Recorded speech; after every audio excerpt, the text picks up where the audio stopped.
आपको कुंभ के मेले से आपको अमेरिका के राष्ट्रपति के लिए कोई बात बोलनी हो उनके इस मूव के लिए? या माँ बाप कोई अपनी मर्ज़ी से पैदा नहीं कर रहे, तो इसको जैसा हमारे देश ने मान्यता दिया, एक्सेप्ट किया, वैसा वो भी कभी समझेंगे और करेंगे। बाकी वो स्वतंत्र है अपने देश के बारे में डिसीजन लेने के लिए। बाकी डिसीजन गलत है। कुंभ मेले में हम मौजूद हैं और हमारा सफ़र हमें एलिज़ा बाई के पास लेकर आया है। सबसे पहले आप अपने बारे में बताएं हमारे दर्शकों को। जय श्री महाकाल, हर हर महादेव। मेरा नाम एलिज़ा बाई है। मैं उज्जैन से हूँ, उज्जैन की महामंडलेश्वर। और मैं एक प्रोफेशनली ड्रिलॉक आर्टिस्ट हूँ, देश की पहली ड्रिलॉक आर्टिस्ट और देश की पहली जर्नलिस्ट एज अ ट्रांसफॉर्मर। और जैसा कि हमने आपका बाहर में भी बोर्ड देखा, कुंभ मेले में आप ड्रेडलॉक्स भी कर रहे हो। जी आपकी जो भी लोग सब हैं, तो क्या लोग आ रहे हैं यहाँ पे कराने के जी लिए? बिल्कुल आ रहे हैं। मेरे पास ऐसे भी कुंभ के अलावा जो मेरा स्टूडियो है उज्जैन इंदौर में, वहाँ भी ऑल ओवर इंडिया से आते हैं और यहाँ भी आ रहे हैं। हमारे दर्शकों को थोड़ा ड्रेडलॉक के बारे में और विस्तार से बताएं। कब आपने ये प्रोफेशन चुना? कैसा है, 10 साल हो गए हैं मुझे ड्रिलॉक करते हुए। और जैसे मैं पहले की बात करूं तो कैसा है, जो साधु संत जटाएं जो ओरिजिनल जिनकी बढ़ती हैं, जो तपस्या से भस्म लगा के और बड़ का दूध लगा के तपस्या पे बैठते हैं और जिनकी साधना से हो जाती है, जटाएं क्रिएट हो जाती है, उसी को जटा को ही ड्रिलॉक बोला जाता है इंग्लिश लैंग्वेज में। और जैसे कि नॉर्मल पार्लर, ये नॉर्मल बालों के लिए पार्लर होते हैं और केराटिन हो जाता है, स्मूथनिंग हो जाता है, सब कुछ हो जाता है नॉर्मल बालों के। लेकिन ड्रेडलॉक के लिए कोई आर्टिस्ट ही नहीं था। उनको कौन संवारे? जब आप साधु संतों को गौर करेंगे तो उनकी जो जटाएं हैं आपस में ऐसी उलझ जाती है जिनसे काफ़ी साधु संतों को दिक्कत का सामना करना पड़ता है। काफ़ी गंदगी जमा हो जाती है, काफ़ी अंदर स्कैल्प में इन्फेक्शन हो जाता है। तो इस चीज़ को सुधारने वाला कोई नहीं था। और जैसे कि मैंने देखा कि ये फ़ॉरेन, जो हमारे बाहर देश से विदेश में खूब चलता था, ये सदियों से चलते आ रहा है प्रोफेशनल वे में। इसको हाइजीन तरीके से नीट एंड क्लीन क्रिएट करना, या जिनकी जटाएं हैं उनको संवारना, उनको प्रॉपर मेंटेन करना, ये सब चीज़ था। लेकिन हमारे देश में उस चीज़ की एकेडमी नहीं थी। तो मैंने फ्रांस में, जब वो टाइम पे गोवा में थी, तो जो वहाँ पे टूरिस्ट वगैरह आते हैं, फॉरेनर्स वगैरह, तो वहाँ एक ट्रेनर था इस चीज़ का, जो एकेडमी चला रहा था बाहर विदेश में, तो वो आया था। उनसे हमने ट्रेनिंग ली, सर्टिफाइड हुए। 2 साल हमने फ्रीलांसिंग की और हमने यही सोच के कि हाँ चलो, जो साधु संत इतनी मेहनत से तपस्या करके बड़ा करते हैं, उनको कुछ तो एक हमारा एक प्रयास था कि हाँ चलो सनातन धर्म के लिए कुछ करें और उनकी जटाओं को संवारें। और जैसे जो महाकाल के भक्त होते हैं, यूथ जनरेशन जो बोलते हैं, यूथ लोग, वो महाकाल के जो भक्त रहते हैं, वो एक तरीके से ये जटा लगवाते हैं अपना महाकाल महादेव की प्रति प्रेम दिखाने के लिए और आस्था दिखाने के लिए छोटा सा प्रयास करते हैं। तो ऐसे भी क्लाइंट आते हैं हमारे पास। तो जब से हमने स्टार्ट किया और 2018 में हमने ऑफिशियली इस चीज़ का देश में सबसे पहला एकेडमी भी स्टार्ट किया। आप देश की पहली ट्रांसजेंडर जर्नलिस्ट भी है, और अपने पत्रकारिता जीवन के बारे में थोड़ा बताएं। उज्जैन में उनको 42 ईयर्स हो गए। उनके जो चीफ़ है केसी यादव जी, उनसे मैंने मास कम्युनिकेशन की ट्रेनिंग ली, जर्नलिज़म की ट्रेनिंग ली। और फिर जैसे मुझे पहले से ही शौक़ था कि वीडियो के माध्यम से लोगों को कुछ ना कुछ मैसेज पहुंचाना, या कोई चीज़ जो दिख रही है लेकिन लोगों को समझ में नहीं आ रही है, तो उस चीज़ को हाईलाइट करके समझाना सिंपल वे में। तो ये सब चीज़ मेरे को था। और बाकी फिर ट्रेनिंग के बाद मुझे उन्होंने ऐसा जर्नलिस्ट अपॉइंट भी कर दिया और मैंने काफ़ी इंटरव्यूज़ भी लिए। मेरा हाल ही में जो ट्रेंडिंग वीडियो चल रहा है, वो जो नागा साध्वी है जो निर्वस्त्र घूमती है, अघोरी तेलंगाना की, उनका मैंने इंटरव्यू लिया हिंदी में।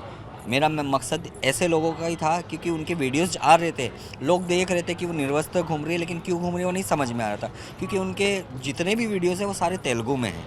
तो हमारी जो राष्ट्र भाषा है हिंदी, तो मेरा मकसद ये था कि मैं उस लैंग्वेज में इंटरव्यू लेके उनका उद्देश्य लोगों तक पहुँचाऊँ। तो मैंने उनका भी इंटरव्यू लिया है जी। लेकिन वो तो राष्ट्रभाषा हिंदी नहीं मानती होगी। नहीं, वो नहीं मानती, लेकिन उसको हिंदी आती है। उसको हिंदी आती है, ये जानती है कि उसको राष्ट्रभाषा हिंदी, उसने कुछ ऐसा अपोज नहीं किया कि मैं हिंदी में नहीं दूंगी। हिंदी अगर उसकी देखेंगे तो उनको इतना बोलना नहीं आता। आपको भी पता है साउथ के जो रहते हैं वो हिंदी में कमज़ोर रहते हैं, फिर भी उन्होंने जो हिंदी में इंटरव्यू दिया काफ़ी अच्छा दिया।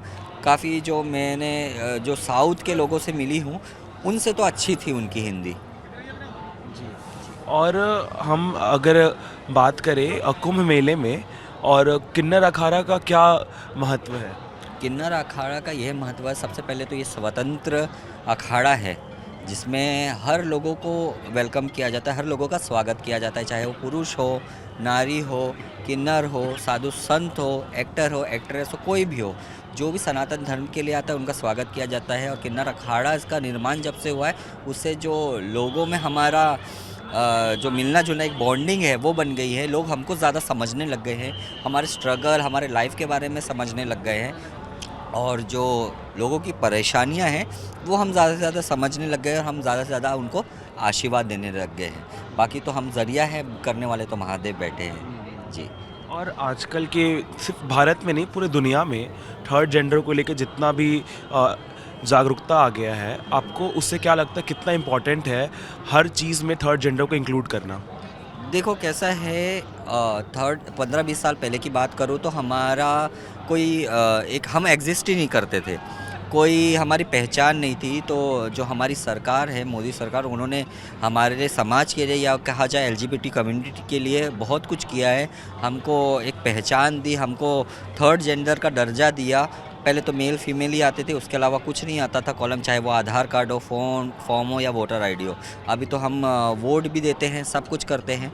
और धीरे धीरे जैसे जैसे एजुकेटेड लोग आते जा रहे हैं तो लोग इस चीज़ को समझ भी रहे हैं और एक्सेप्ट कर रहे हैं, और जैसे थर्ड जेंडर को हर चीज़ में शामिल कर रहे हैं। तो ये चीज़ बहुत अच्छी है, क्योंकि हमारा समाज यही चाहता है कि हम भी आम इंसान की तरह उठे बैठे और हम आम इंसान की तरह हमारा प्रोफेशनल लाइफ ये सेलेक्ट करे, उस प्रोफेशनल लाइफ पे ही वर्क करे या जॉब करे। वो भी हम भी चाहते हैं कि लोग हमको ज़्यादा से ज़्यादा सपोर्ट करें या बोलते हैं ना, हमको एक्सेप्ट करें। हालांकि अभी भी 100% एक्सेप्टेंस नहीं है, तो उम्मीद यही है कि आगे चल के एक्सेप्टेंस हो जाएगी और हम भी आम इंसान की तरह कोई जॉब करेगा, कोई बिज़नेस करेगा, कोई अलग अलग फील्ड में होते जा रहा है। कोई दरोगा बन रहा है हमारे समाज से, कोई विधायक बन रहा है, कोई एमएलए है, कोई फ़ोटो जर्नलिस्ट है, मैं खुद एक जर्नलिस्ट हूँ। तो ये सपोर्ट ही है, ये एक्सेप्टेंस ही है, तभी तो हम बढ़ पा रहे हैं। अभी recently US president Donald Trump has said कि देश में सिर्फ 2 जेंडर होंगे, they will be no third gender. आपको पता हो तो डोनाल्ड ट्रंप ने बोला, डोनाल्ड ट्रंप ने बोला कि देश में सिर्फ 2 जेंडर होंगे, प्रेसिडेंट बनने के साथ उन्होंने बोला था। आपको कुंभ के मेले से आपको अमेरिका के राष्ट्रपति के लिए कोई बात बोलनी हो उनके इस मूव के लिए? देखो देश में उन्होंने, डोनाल्ड ट्रंप ने बोला, वो अपने देश के लिए बोला है ना। वो आपको लगता है कि आज पूरी दुनिया भर में ये इसका विरोध होना चाहिए या नहीं? नहीं, देखो कैसा है कि पहले तो विरोध होता था, हमारे देश में भी सिर्फ 2 ही जेंडर थे, लेकिन जब साइंटिफिकली प्रूव हो गया कि ये कोई बीमारी नहीं है, ये तो नेचुरल है, ये भगवान की देन है ना। जो जैसा बोला जाए, XY क्रोमोसोम जो होता है उसमें मेल होता है, XY और XY होता है तो फीमेल होता है, और XX और YY क्रोमोसोम होता है तो हम जैसे लोग पैदा होते हैं। तो ये साइंटिफिकली प्रूव है, इसमें कोई बीमारी नहीं है। तो इसको भगवान ही पैदा करे, हम कोई अपनी मर्ज़ी से पैदा नहीं हो रहे, या माँ बाप कोई अपनी मर्ज़ी से पैदा नहीं कर रहे। तो इसको जैसा हमारे देश ने मान्यता दिया, एक्सेप्ट किया, वैसा वो भी कभी समझेंगे और करेंगे। बाकी वो स्वतंत्र है अपने देश के बारे में डिसीज़न लेने के लिए। बाकी डिसीज़न गलत है, हालांकि जो इतना एजुकेटेड लिटरेट देश है वो ये चीज़ पे बोल रहा है तो अच्छी बात नहीं है।